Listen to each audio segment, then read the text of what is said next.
Good morning, fellow Ambazonian. This is Chairman Capo Daniel. We are very sorry that yesterday we did not provide our daily podcast as we usually do. We have been extremely busy with meetings here and there to prepare for the Canadian conference, the date of which we have decided to withhold due to for the sensitivity of everybody who is participating in the meeting. We will continue to engage with all Ambazonian stakeholders, leaders, various organizations and personalities to see how we can get their input so that we come out of the conference in Canada with a common position that represents the best interests of our people and best advance the aspiration of the entire population of the former British Southern Cameroons. So I'm going to start today to give you detailed briefing on our mission to the 79th session of the United Nations. But before we get to that, the thing that is in the mind of many people, according to our secretary, the inquiries we are receiving, is the death of Paul Biya. We want to tell our people that you see, I think the TV station of Chris Anu, you have this Bobby Chess boy, and many other people who have publicized and Francophone activists who have come out to say that Paul Biya is dead. And I think some of them even went to the extent to say that they have received intelligence and all those type of things. It raised the questions, what level of exploitation of our people by those who are supposed to inform them? People treat our people as illiterates. Because of the level of literacy within our community, people take advantage of people.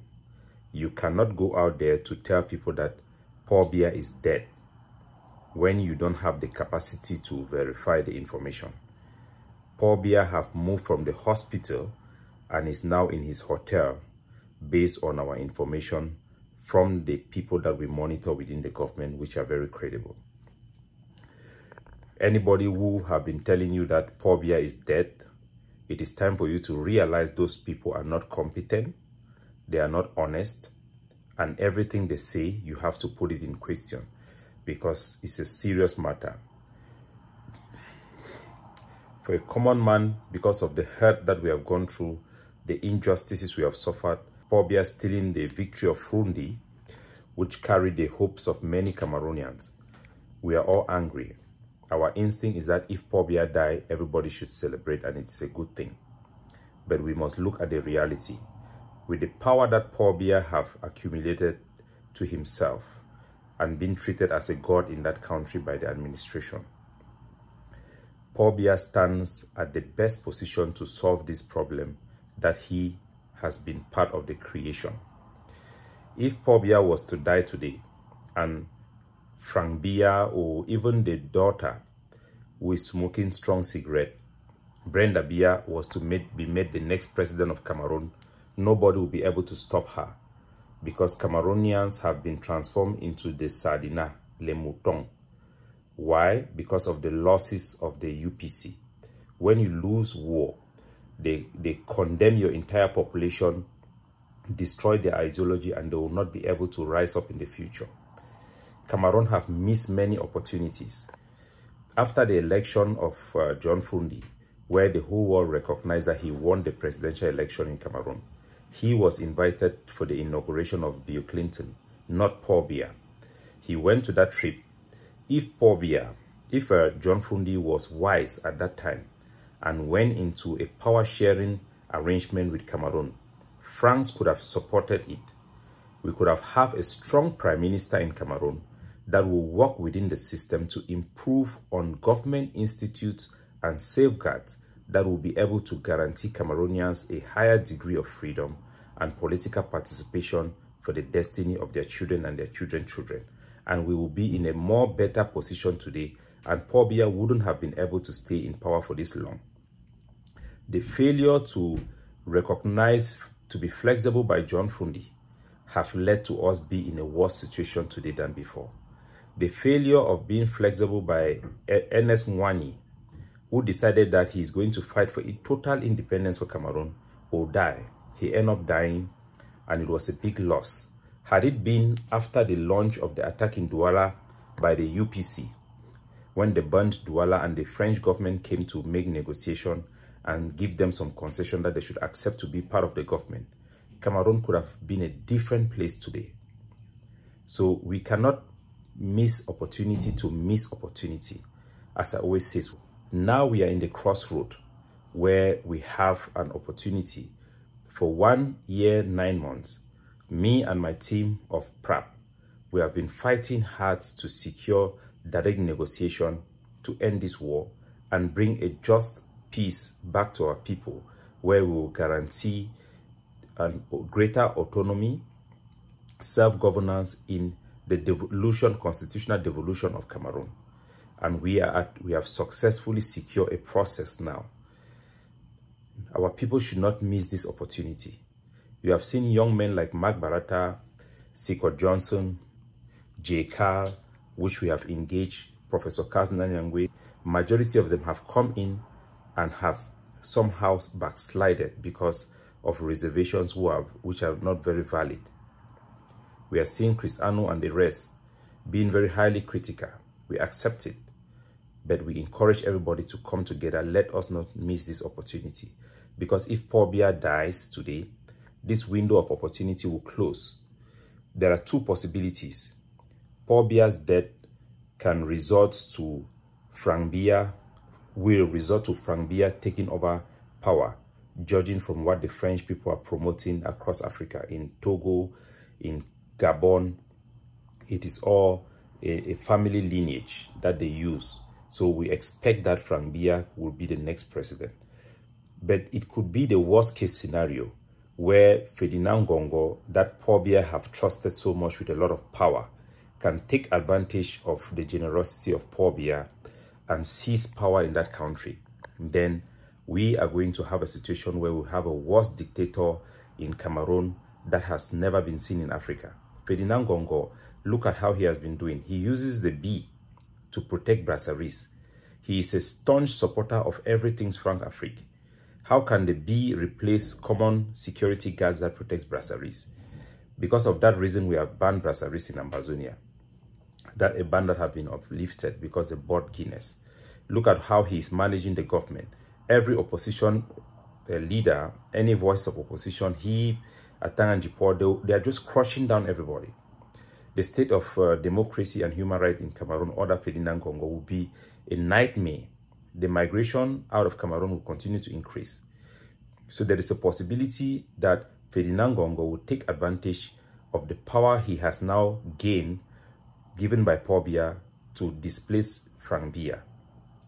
Nevertheless, I think everybody who reasons should know that we better have a deal with Paul Biya. He's in a very good position, like the former president of Senegal, Abdou Diop, who transformed that country using his longevity in power not to pass to the next generation a bad government, but give a country that today Senegal have one of the youngest democratically elected president in Africa. So we hope that President Paul Biya gets well from the hospital, and we call him Manjunga. Manjunga, before you die, solve the problems in Cameroon. So I'm now going to take you people to the United Nations. The picture you're about to see is the ICO. This is an organization that was called an obscure organization by Chris Anu, but this is the ICO. This was the ICO in the United Nations. This is a team in a program called Indigenous Inclusion in the United Nations. They are trying to push our agenda, the United Nations expert mechanism on rights of indigenous people. This is the 17 sessions. They push this agenda to try to help the people in Ambazonia and other minorities, but in particularly their main focus this year in the UN was the problem in Ambazonia, in Cameroon, and in Cyprus. The team of the ICO that presented our agenda and helped us to advocate within the United Nations was His Excellency Abdullah Shahid. He is a former president of the United Nations General Assembly, a position currently held by Philemon Yang. He was the president of the United Nations. So the opening speech, I think the catch word that I want to bring reading out from the speech of Dr. His Excellency Abdul Shahid is that he addressed, I quote, "We are delighted to present the details of our work in Cyprus and Cameroon.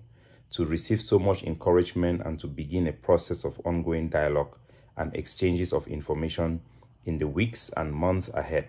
The effort that was pushed in the United Nations was led by Abdul Shahid. As you know, Abdul Shahid was a former president of the United Nations General Assembly. He is a current Maldivian politician who have served as a former Speaker of Parliament in Maldives, as well as a Foreign Minister of Maldives. He is currently the Democratic candidate to become the next president in Maldives, and he's leading in polls. So he's going to be the next president of Maldives for sure.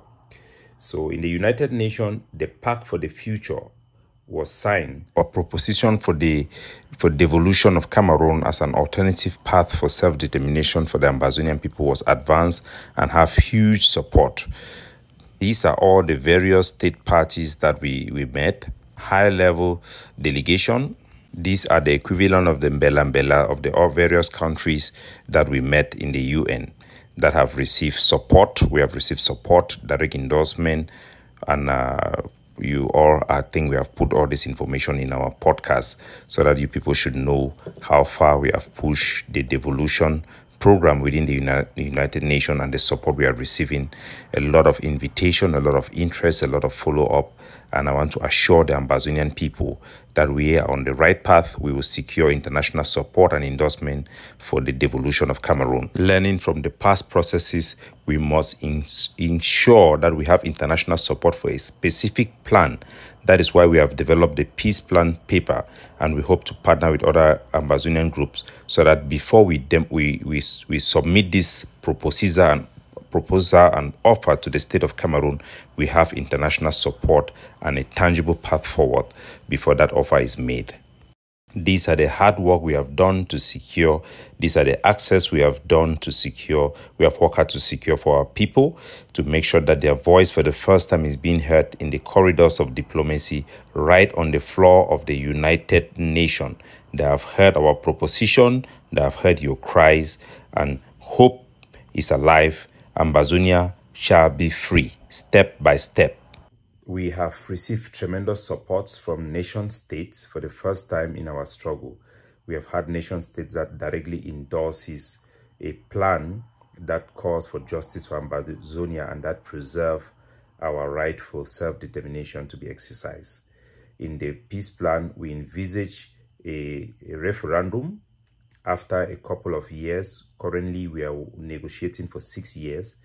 We envisage the referendum to precede the election of a prime minister by us in South Cameroon to represent us, not just being appointed by the head of state in Cameroon.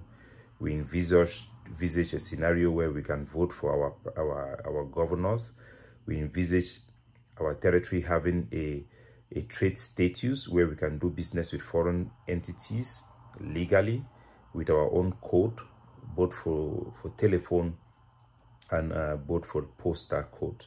We envisage a situation where we can have our own fire brigades, our own territorial force to protect the borders with Nigeria, not the borders with Cameroon necessarily. We envisage a situation where the law enforcement can be passed down to our own municipal police. That is going to help us to curb the excesses we see or the bad practices that we have been complaining from Cameroon police in our streets, extorting money from our people. We envisage higher degree of autonomy greater than that which we enjoy during federalism. That's why we are asking for exclusive jurisdiction over several areas that are even far more than what we used to have under the federal Cameroon. So if you are a true federalist, you should support the devolution. It is a more effective autonomy than even federalism itself. It guarantees a pathway for future independence if we are not treated well. And everybody should come on board. Everybody should be part of making this history. We have had a history of attacking each other. Reading from the messages that are coming from the platform of Fontemniba and Cheps, the consultative group, it is all for them about leadership. For months, they have had opportunity to input, criticize, or outright say that the peace plan is rubbish or does not meet the aspiration of our people. They didn't. They are focused about leadership. And Fontemniba yesterday in their platform wrote from messages that were leaked to me that they must lead the process. So for them, it's about leadership. For us, it is not about leadership. Leadership comes naturally with you taking the lead. When it comes for the call for direct negotiation, myself and Prab, we took the lead. We have been calling for direct negotiation for over 1 year, 9 months. We have worked hard to secure international support and international recognition. That is how you take leadership. It is not by armchair leadership. No, we are not interested in leadership. We are interested in getting results for our people. We are interested in improving the life of our people. We are interested in solving this problem and preserving our chances to become independent. We are not just interested in getting leadership by arguing in groups and shouting on social media. If we had taken the steps that have led to a process and we are being seen as leading that process, that is the mindset of those who are focused on leadership. What we have put in place is a cooperation agreement amongst all participants to have equal say in the peace plan paper itself. And that should be what everybody is concerned about. The peace plan paper, the content of it, what are we demanding? Does it have enough safeguards? Does it meet our people's aspiration? When people are concerned about other things, it defeats the purpose and it betrays their interest in this struggle. So we continue to encourage everybody to partner with us, to come together. Our people need us to come together at this critical moment and not to miss history and work out a way to end this war. And I appreciate the soldiers on the ground. What we have seen on the ground is that Cameroon is playing a fast one. They are now actually engaging in negotiation with soldiers on the ground. And how does it end? Look at in Widikum, the whole brigade, Ambazonian brigade in Widikum, have end up surrendering to the DDR, a program that we know is not real. It's meant to turn brothers against brothers. It's not meant to bring justice to our people. It's a corrupt program. We have testimony of people who have gone through that program. So if Ambazonians, we are not careful, those who are leaders of stakeholders, they are not careful, we will end up bullying our manda. Before you open our eyes, our soldiers will now be in the Leviathans, the hands of the vampires. So what hope do we have? Do we allow these boys to continue negotiating on the ground with the leaders that they have appointed and the result come out to be what we see in Widikum? Or should we come together while we have the chance and not make the mistake of the UPC and the STF and come up with the negotiated settlement and make the necessary compromises to secure the necessary safeguards that guarantees freedom for our people? We have to do the right thing. God bless you all.